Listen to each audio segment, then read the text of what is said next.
All right, so we're diving into some serious hip-hop drama today. We've got this YouTube commentary about Kendrick Lamar's 2025 Super Bowl performance. You know the one? Yeah. Some people are saying it like ended Drake's career right then and there. Whoa, hold on, really? Like career ending? That's what they're saying. It's wild, right?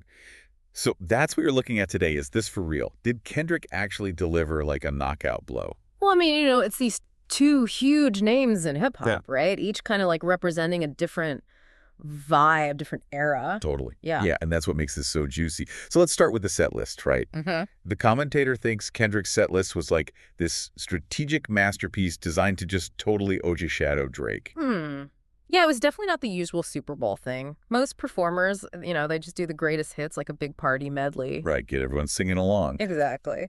But Kendrick, he focused mostly on his newer stuff, especially that Mr. Morale and the Big Steppers album. So he's not playing it safe. He's making a statement. Yeah, like, this is where I'm at as an artist. This is what I'm about. And that's where the whole Drake comparison comes in, right?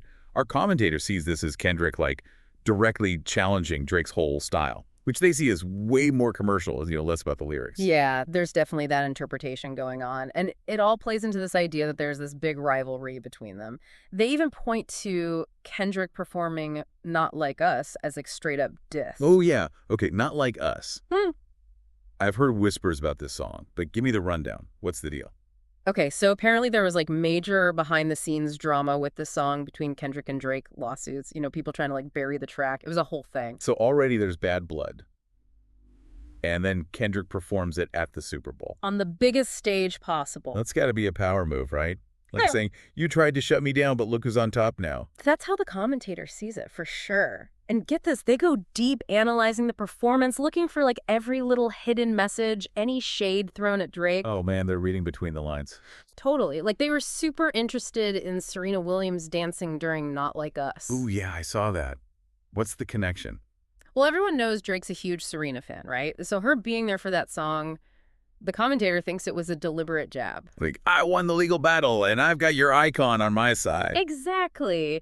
And it goes on, they point out other little digs, like Kendrick shouting out Drake's OVO crew, but not actually naming them. It's all very subtle, open to interpretation. Okay, so we're seeing why this commentator thinks Kendrick's performance was such a big deal in this rivalry. But are they right? Is Drake's career really over? Well, that's the million-dollar question, right? To really figure that out, we got to look at all the evidence the commentator brings up and see if it holds up. So this commentator, they're really focused on the crowd's reaction during Kendrick's set, especially during Not Like Us. They're saying the crowd went crazy, singing along to every word. Yeah, like everyone's picking sides right there in the stadium. Right. It's like they're saying, see, the people have spoken, Kendrick's the winner. But can you really tell that much from a crowd's reaction? I mean, it's the Super Bowl. Everyone's hyped up already. Oh, yeah, for sure. Crowd reactions are tricky. You can't always read too much into them. But the commentator doesn't stop there. They bring up some of Drake's recent moments as more proof that he's on the way down. Okay, yeah, let's talk about those. Yeah. The missteps. Right. Like his whole thing with the AI, holograms, and some of those dance moves, I mean... Yeah, they were a little out there. Yeah, I'm not sure what was going on there. But the commentator's saying this is proof Drake's lost it, Yeah. He's become, what did they say, cringy. Ouch. I mean, I've seen the videos. It's not his best look. But does that really mean his career is over? Artists are allowed to experiment, right? Totally. And to be fair, Drake's still selling tons of records and selling out shows, so it's not like he's flopped completely. But the commentator's using these moments to build their narrative. Yeah. Kendrick's on the rise, Drake's fallen behind. So it's like they already have the conclusion in mind, and they're just picking and choosing evidence to support it. It's definitely possible. Yeah, it's a good reminder that we always got to be aware of bias. Even with something like a YouTube commentary, everyone comes in with their own perspective. Okay, so how about this? What about the bigger picture? I mean, the commentator sees this performance as like a turning point for hip-hop, a return to real lyrics, substance over hype. Yeah, I think there's something, too, that Kendrick definitely made a statement. Focusing on those thought-provoking lyrics and complex themes on a stage like the Super Bowl, it shows hip-hop can be more than just party anthems. Right, it can be art. Exactly. But we also got to remember, hip-hop's always been diverse. There are so many different styles and approaches. So Kendrick's not, like, rejecting everything that came before. Right, and I think if we only focus on this Drake versus Kendrick thing, we miss out on all the other amazing artists who are doing their own thing, pushing boundaries in different ways. Okay, so we've heard the commentators' argument, looked at their evidence. But where do we land on the big question? Did Kendrick actually end Drake's career? Well, I think it's clear Kendrick's performance was a moment. You know, people are still talking about it. It sparked debates, challenged how people think about hip-hop. But saying it ended Drake's career, that's a bit much, isn't it? Yeah, I think so. I mean, Drake's career has had ups and downs before. He's always adapted, reinvented himself. It'll be interesting to see what he does next. This has been a wild ride. I feel like I have a whole new perspective on this whole thing. And on hip-hop in general. That's what we hope for, you know? Mm-hmm. To get people thinking critically, challenging their own assumptions. Speaking of assumptions, there's one thing we haven't touched on yet. And it's kind of a big one. Samuel L. Jackson. Oh, yeah, how could we forget? Bringing in Samuel L. Jackson to narrate the Super Bowl halftime show, that's a whole other layer to this story. I am so curious to hear what you think about that. Why do you think Kendrick made that choice? It's a great question, and it really gets us thinking about Kendrick's whole artistic vision. You know how he blends music and performance and storytelling? Mm-hmm. I mean, Samuel L. Jackson at the Super Bowl halftime show. Come on, that's next level.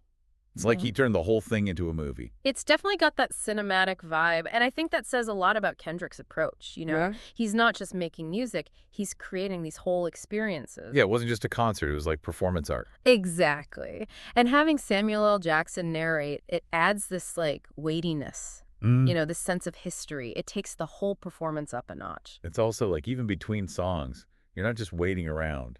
You're hooked on the story. That's so key.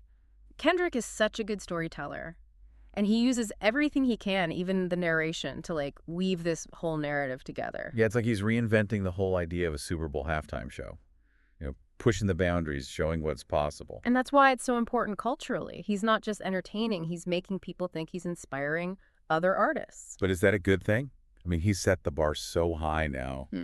Can anyone else even come close without looking like they're copying him? That's a real concern. We've seen it before in hip-hop. One artist does something groundbreaking, and then everyone tries to do the same thing without really getting it. Right, like when Kanye West did 808s and Heartbreak, and suddenly everyone's using autotune and getting all emotional. Some of it was cool, but a lot of it felt like a cheap imitation. Yeah, it's easy to copy the style, but it's hard to capture the real vision, You know, the authenticity that makes something truly new. So is Kendrick's performance a good thing or a bad thing for hip-hop? He's pushing the genre forward, but maybe he's also making it harder for other artists to be original. That's the big question. It all comes down to how other artists respond to this, you know? Will they see it as a challenge to step up their game to find their own voice? Or will they just try to copy Kendrick and end up falling flat? That's something to think about.